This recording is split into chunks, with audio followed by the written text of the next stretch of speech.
Salut sama mbokku internautes yi j'espère que yéen a ngi ci jàmm alors tey nag ci seen chaîne les entrepreneurs inspirants dañ leen indil benn activité boo xamante ne képp koo xamante ne yor nga smartphone am nga la connexion internet ci sa téléphone donc tu peux en profiter pleinement activité la boo xamante ne au tout début mën na la rapporter 100 000 francs et tu ne passes que en moyenne 30 minutes donc du la yàqal sa benn activité mën nga gérer sa yeneen activité mën nga liggéey en parallèle nga utiliser ko parce que pour nga def ko laajul temps bu bëri laajul aussi beaucoup d'expertise li mu laaj juste rek mooy un peu de créativité artistique te loolu moom je pense que li ma leen di présenter après dina la aider bu baax par rapport ak loolu donc tey li ma leen di indil mooy création de site internet pour les petites et moyennes entreprises alors su ma nee petites et moyennes entreprises nag structures yu bëri dañuy dugg les structures comme par exemple boutique de prêt-à-porter bi nekk sa koñ petite et moyenne entreprise la disons nan laa ko mën a tuddee en tout cas lépp loo xam ne activité boo xamante ne daal nit ki am na enseigne am na structure mi ngi ci exercer commerce am donc loolu c'est dedans donc yow ce que tu vas faire mooy lan donc yow da ngay jël turu entité boobu noonu turu petite et moyenne entreprise boobu noonu nga recherche ko sur internet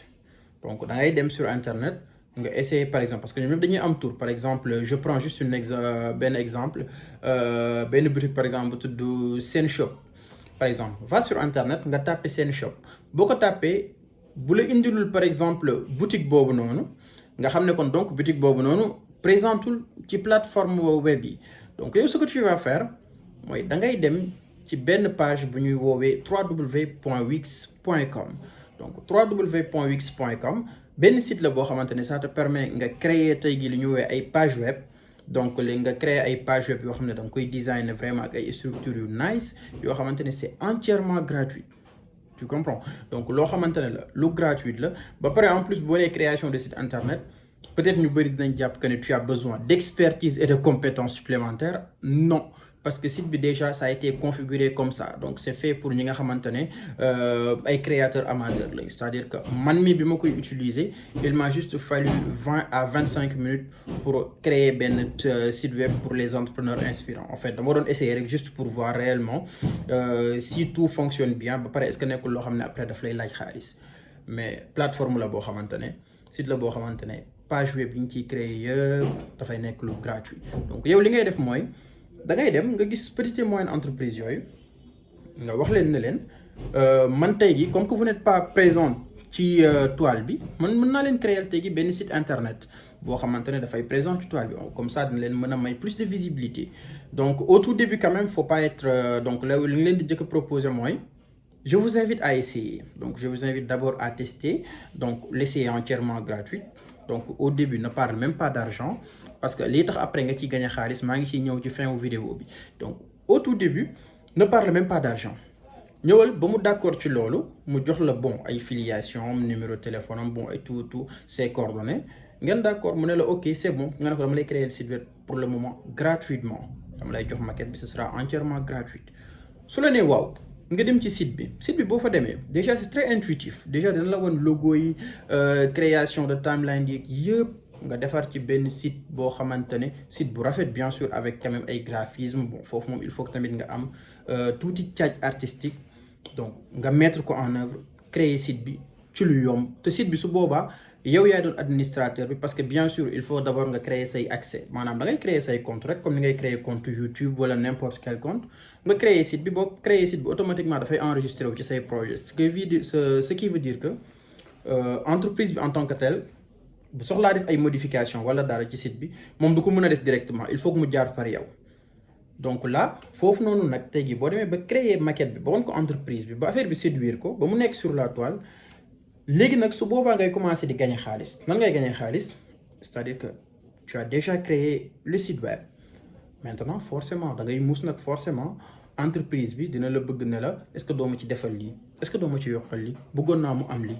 su boobaa da ngay commencer ak di ko wax ne ko c'est bien mën naa la ko defal mais su boobaa nag c'est moyennant une rémunération maanaam su boobaa foo ñu déggoo tamit ci li nga may fay parce que d'accord nañ ci ma créer le site bi de manière entièrement gratuite d'accord mais pour tout ce qui concerne modification yeeg amélioration yi ñu ciy indi là quand même il faudra que nga fay ma te su boobaa tamit mën ngeen déggu ci vraiment ay tarifs yu accessible donc noonu mën nga ko def pour plusieurs entreprises yi nga xamante ne tey ñoo nekk dans les environs donc business la boo xamante ne comme ni ma koy waxee site web bi pour nga créer ko il te faut juste benn 25 minutes en tout cas xawma yéen mais man en 25 minutes créé naa ci benn site web les entrepreneurs inspirants donc créé naa ko très facilement parce que dama ne woon naa ko testé ba pare avant may ñëw di leen ko wan donc ay activité la ay business la yoo xamante ne tey jii si vous avez le temps si vous avez l'opportunité am nga smartphone am nga la connexion internet c'est bien d'être trop focus c'est bien quand même nga divertir tuuti mais mën nga jël benn 30 minutes boo xamante ne tu vas essayer quand même de créer quelque chose boo xamante ne peut-être chaque fin du mois mën na la ramener benn petit 100 000 sans pour autant nga sonn ci te toujours ba léegi waxuma utilisation machine mais c'est smartphone ngay utiliser pour mën di ci gagner xaalis au moins tu essaies de rentabiliser sa njëgu smartphone bi nga yor donc comme ni ñu leen koy waxee rek mbir mi ngi fi nekkul lu sori donc là je pense que juste rek ay opportunité la ay xalaat yu bees la donc xoolal li nga xamante ne nit ñi soxla nañ ko nga apporter leen des solutions par rapport ak loolu tey gi entreprise yu bëri ils ont besoin de visibilité